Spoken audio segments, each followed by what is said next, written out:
Good morning everyone and welcome to the class.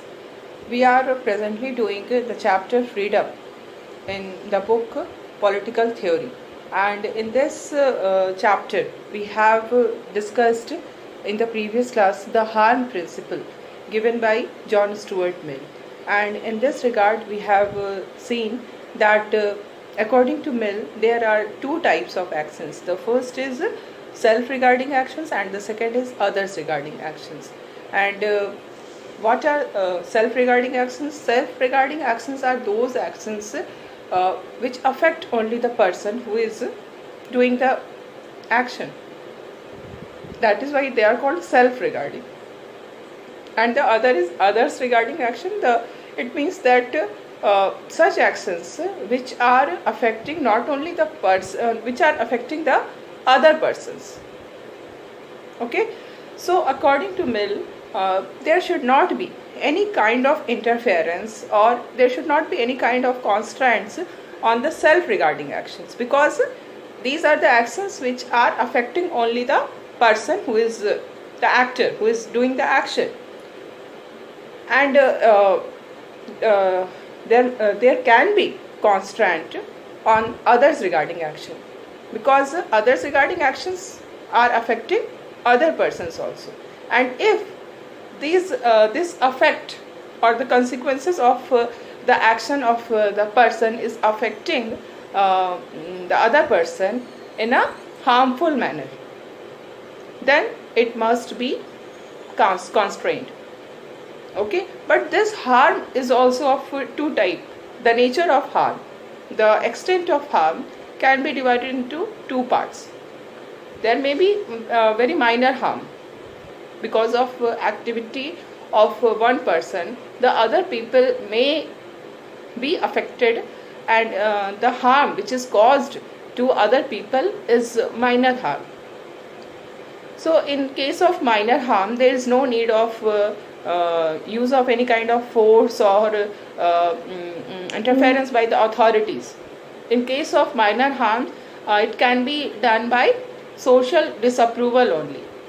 And we have seen the example also. Suppose a person is playing very loud music in the building, and because of this loud music, other people are getting affected. They are not able to talk to each other properly. They are not able to sleep properly. They are not able to listen to the music of their own choice. So these kind of problems will be there if a person is playing a very loud music. But these problems are not very serious problems. These are very minor, we can say it, these are minor problems. So according to Mill, in this situation there is no need to use of force, or there is no need to interference by the authorities. There is only what is required, that social disapproval. What can be done in order to discourage the person to do that action? We can stop greeting him. If we will do that, then he will become aware of his activities, that people are getting badly affected by my act of playing music loud, so he can be corrected himself. But if the harm is of serious nature, then in that case there is need of interference by the authorities. There is need of use of force. So this is the idea of Mill regarding the liberty. And then we have discussed the issue of dress code, in which we have seen that there are some situations in which there can be some dress code. We have to follow some dress code. It depends on the situation. But in all the circumstances, we cannot justify the idea of dress code. Okay, so now we are just concluding the harm principle of Mill. Okay, people should be ready to tolerate different ways of life, different points of views, and the different interests, so long as they do not cause harm to others. Okay, we should not very unacceptable different views, to different interests, to different ideas. What is the requirement? If we want that freedom should be there in the society, there must be a kind of acceptance from all the people of the society. We must be ready to accept different views, different interests, different ideas, because if the different views or interests or ideas of other people is not harming us, then we should not need to be worried about these different ideas or interests or views. Let them be there. Different ideas हैं उनको रहने दीजिए, different views हैं, different interest है, जब तक उस different view से, उस डिफरेंट आइडिया से आपको कोई नुकसान नहीं हो रहा है. Okay, if this different idea and this different view is not harming you, then there should not be any kind of interference. You should be ready to accept. ये नहीं हो सकता है कि जो हमारी आइडियोलॉजी है वही सबकी आइडियोलॉजी हो, जो हमारे व्यूज़ है वही सबके व्यूज़ हो और तभी हम उसको एक्सेप्ट करेंगे. No, this is not the correct way. In order to be free, what is required, that we must accept the difference of opinion.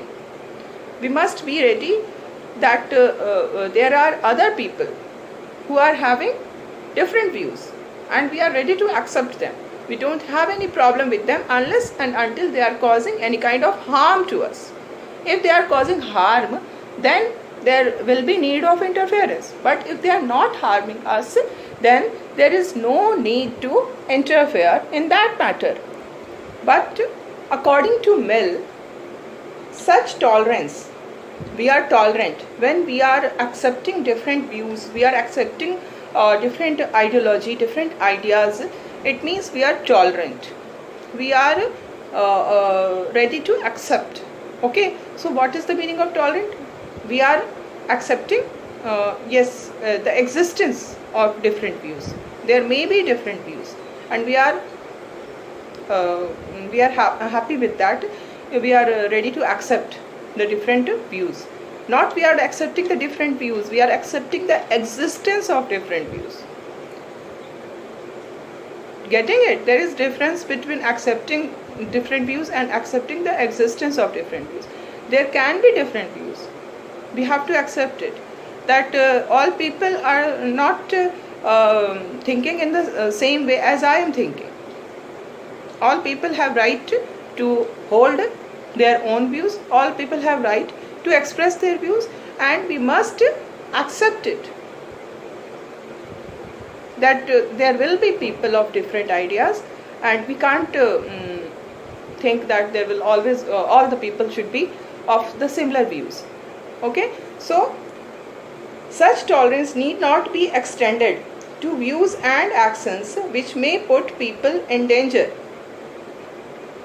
तो टॉलरेंस वहीं तक होना चाहिए जब तक कि जो अदर व्यूज़ हैं उसके कारण किसी तरह का हार्म नहीं हो रहा है. If the different views is putting people in danger, जो डिफरेंट व्यूज़ हैं उसके कारण लोग डेंजर में आ रहे हैं, if it is formatting hatred against them, then at that time there is no need of tolerance.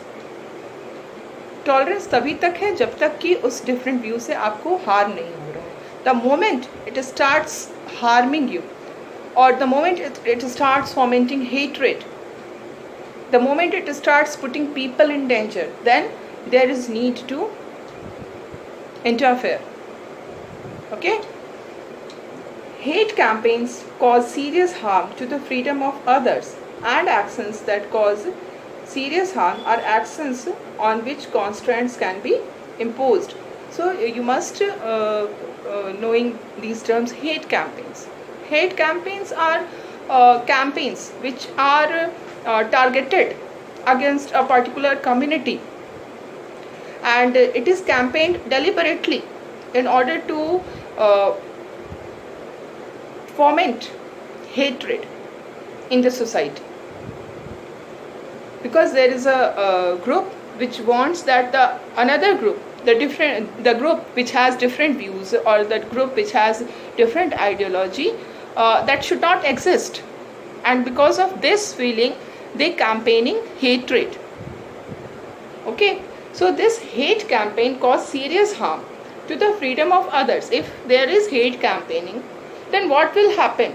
The hate campaign, it is targeted against which the group, the hate campaign which is targeted against a particular group. So what will happen because of this hate campaign? That particular group's freedom will be curtailed, because there is hatred in the atmosphere against that community, so that people belonging to that community or that group will not be able to enjoy freedom. Hate campaigns cause serious harm to the freedom of others, and actions that cause serious harm are actions on which constraints can be imposed. So people do such actions and which cause serious harm to others, and in that situation these actions which are causing serious harm to others, this can be put under constraints, because it is causing harm, because it is vitiating the atmosphere of the society. So getting it, we need to be tolerant. Okay, why we need to be tolerant? Because we have to accept this fact that there are different ideas, there are different views, there are different interests of the people, and we are ready to accept the existence of different ideas. But that tolerance will not work when this different views starts causing harm to the people, starts generating hatred in the society. And that is why it is said that the hate campaign, it causes limitations on the freedom of a particular group, and some actions are done by a particular group which causes serious harm to the other groups, and in that situation there is need to restrict, there is need to put constraints, okay, on the freedom of that group which is causing harm to another group.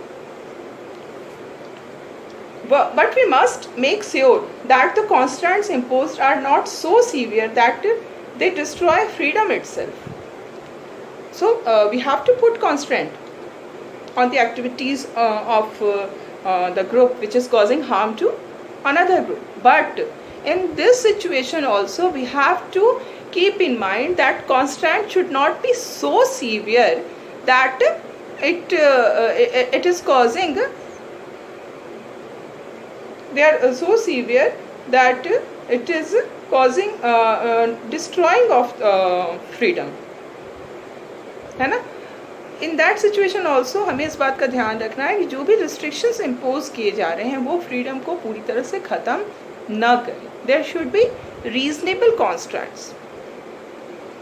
For example, we must not ask for life imprisonment for those who only conduct hate campaign. If hate campaigning is going on in the society, and because of this hate campaigning the targeted group is very badly affected, the people belonging to that group are not able to enjoy the freedom, and it is causing harm to that group, it is serious harm. But still we can't ask for life imprisonment for these hate campaigners, because we have to put restrictions in such way that it should not destroy the freedom. And if we ask for life imprisonment, then it will be destruction of freedom. So hate campaigners cannot be given life imprisonment.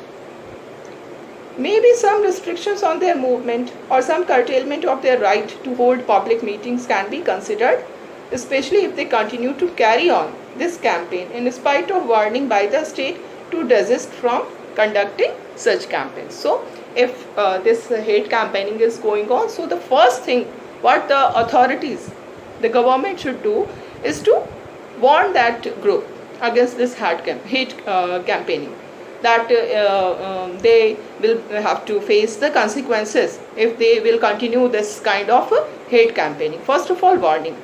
Okay, if the warning is not working, still they are campaigning the hatred in the society, then the second step can be to put some restrictions on their movement. They should be there. They may be public meetings can be stopped. That it should be make a government make such orders that public meetings cannot be organized by that particular group. So their movement will be restricted. If they are not able to hold public meetings, then they will not be able to do this hate campaigning. So first of all, the government should warn the group. Then the government can take some put some restrictions like curtailment of their right to hold public meetings. Okay, but nowadays the problem is very grave because of this social media. We find that this hate campaigning is going on in the social media itself, and it is very difficult to regulate this hate campaign in the social media. But nowadays government is doing so many, it's becoming stricter in this regard, how to contain this hate campaigning in the social media group. So this is the harm principle. Interference तभी होना चाहिए जब harm serious है, and in that situation also interference should not be such, constraints should not be such that it destroy the freedom. Okay. In the constitutional discussion in India, the term used for such justifiable constraint is reasonable restrictions. In our constitution, we are given fundamental rights, but what we find that there are some reasonable restrictions. Some reasonable restrictions are put on the freedom of the people. Okay, so what are these reasonable restrictions? These reasonable restrictions are justifiable constraints. So our constitution talks about reasonable restrictions.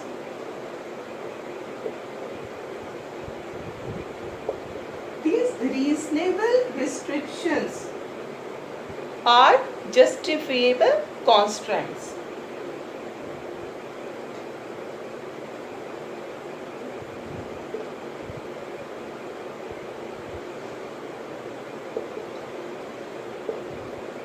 Okay? The restrictions may be there, but they must be reasonable. We cannot be given absolute freedom. There will be restriction, there will be constraints. It's very important that freedom must be there under some constraints. So these are the reasonable restrictions which are put on the freedom of the people by the Constitution of India. The restriction may be there, but they must be reasonable, i.e. Capable of being defended by reason, not excessive, not out of proportion to the actions being restricted, since then it would impinge on the general condition of freedom in society. So the restrictions will be there, but these restrictions should be reasonable. They should be defended by the reason. आपका reason allow करे कि yes, this restriction is okay, it can be put. It should not be excessive.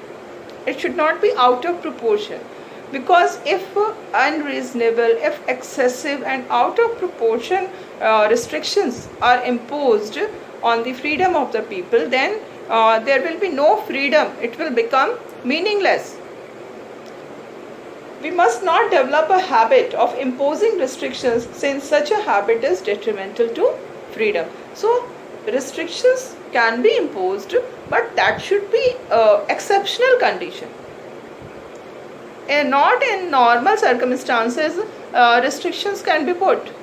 We should not be habituated to restrictions, because if we are getting habituated to restrictions, then there will be no freedom. Freedom will be destroyed. So this is the essence of this harm principle. Okay, whenever activities of some person is causing harm to others, then there can be interference, but this harm should be serious. And when we are talking about serious harm, even in that case, the restrictions should be reasonable. We cannot put irrational type of restrictions. We cannot put excessive restrictions. Then in that case, freedom will be meaningless. Okay. Now we will move to the new segment of the topic, and that is negative and positive liberty. So these are the two dimensions of liberty. The first is negative,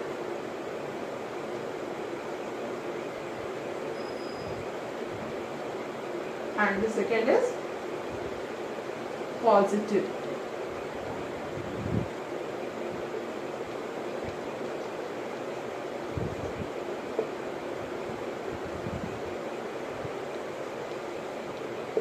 Okay. So earlier in the chapter, we had mentioned two dimensions of freedom is good. Freedom as the absence of external constraints, and freedom as the expansion of opportunities to express one's self. We have discussed this when we were discussing what do we mean by freedom, what is freedom. We have seen that there are two dimensions of freedom. The one is negative dimension, and the negative dimension is that there should not be any kind of restrictions.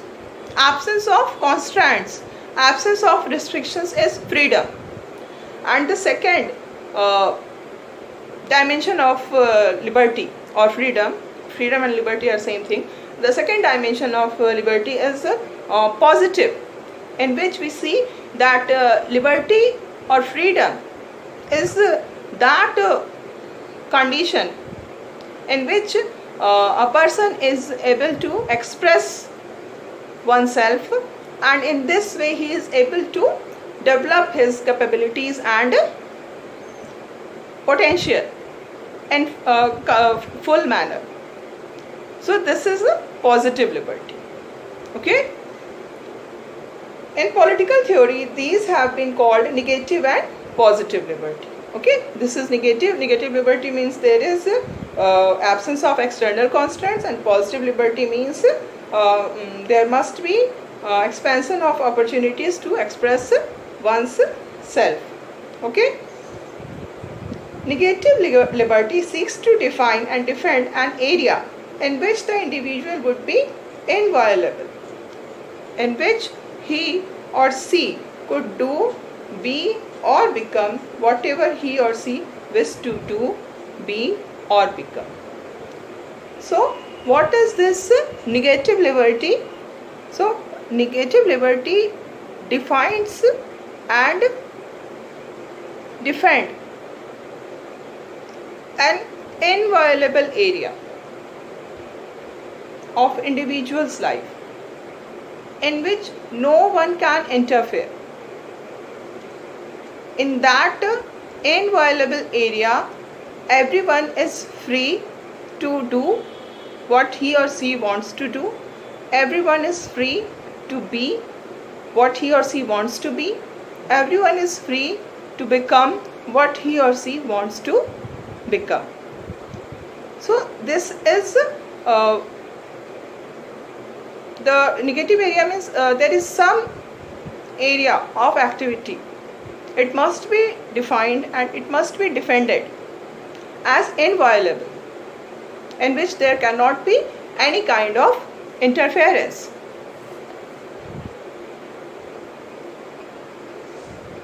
Now, this is an area in which no external authority can interfere. Okay? In this, there should not be any kind of interference by external authority. It's a minimum area that is sacred and in which whatever the individual does is not to be interfered with. Okay? It is minimum area. At least itna space हमें मिलना चाहिए. This is freedom. This is in this area we are absolutely free. जिसमें हमें कोई रोक टोक नहीं चाहिए. We don't want any kind of interference in that area. Okay? तो इतना स्पेस हमें मिलना चाहिए जो कि बहुत ही सेक्रेड है, जिसमें किसी भी तरह का हमें इंटरफेरेंस नहीं पसंद होता है. ओके? और हम जो चाहे उस स्पेस में, वो जो एरिया हमारा इनवायलेबल है, जिसमें किसी तरह का इंटरफेरेंस नहीं होना है, हम जो चाहे उसमें कर सकते हैं. No one can interfere in that area. Okay?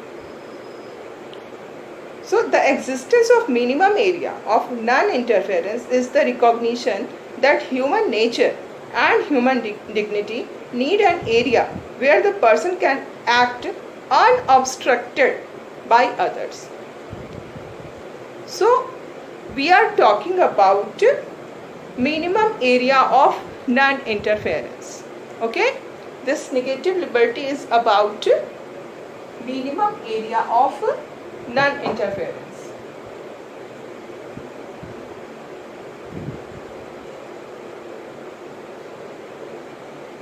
Minimum area of non-interference. Okay? So this is this is negative liberty. We are talking about negative liberty. There must be a minimum area of non-interference. There should not be any kind of interference in this area. Why we need this area? Why we need this minimum area of non-interference? Because it is human nature and it is human dignity that we need an area where the person can act unobstructed by others. This is human nature. कि we need at least a minimum area is required by us, जिसमें किसी का भी interference नहीं होना चाहिए. Not only it is human nature, but it is because we want to live a dignified life. We cannot live a dignified life if there is not a minimum area of non-interference. If we are obstructed by others in all areas of life, how to eat, how to sleep, how to wear the dress, how to talk to other peoples, how to comb your hair, how to tie your hair, how to cut your hair. So these are this is the minimum area in which we don't want to be interfered, because we want a dignified life. Without this minimum area, we will not be able to live a dignified life. There will be a reduction in our dignity. Okay? How big should this area be, or what should it contain, are matters of discussion. अब ये जो minimum area है, we are saying that minimum area, अब ये जो minimum area है, ये कितना होना चाहिए, इसमें क्या क्या इंक्लूड होना चाहिए, ये कंट्रोवर्सी जो है वो यहाँ पर आती है. ओके ये we all accept, everyone is ready to accept it that there must be some minimum area, but इस मिनिमम एरिया का कितना होगा, एरिया कितना होगा, कौन कौन सी चीज़ें इसमें इंक्लूड होंगी, this is the cause of controversy. How big should this area be or what should it contain are matters of discussion and will continue to be matters of debate, since the bigger the area of non-interference, the more the freedom. So जितना ये area हमारा बड़ा होगा उतना ज़्यादा हमें freedom होगा, और जितना ये एरिया छोटा होगा उतना कम हमारा फ्रीडम होगा. So it cannot be defined. It is a matter of discussion and it will continue like this. There cannot be consensus on the area of non-interference. So बस हम ये इतना समझना है कि अगर ये एरिया बड़ा है नॉन इंटरफेरेंस का तो हमारे फ्रीडम ज़्यादा है, अगर ये एरिया छोटा है तो हमारा फ्रीडम कम है. Okay, so this is all for today and we will continue our discussion regarding this negative liberty and positive liberty.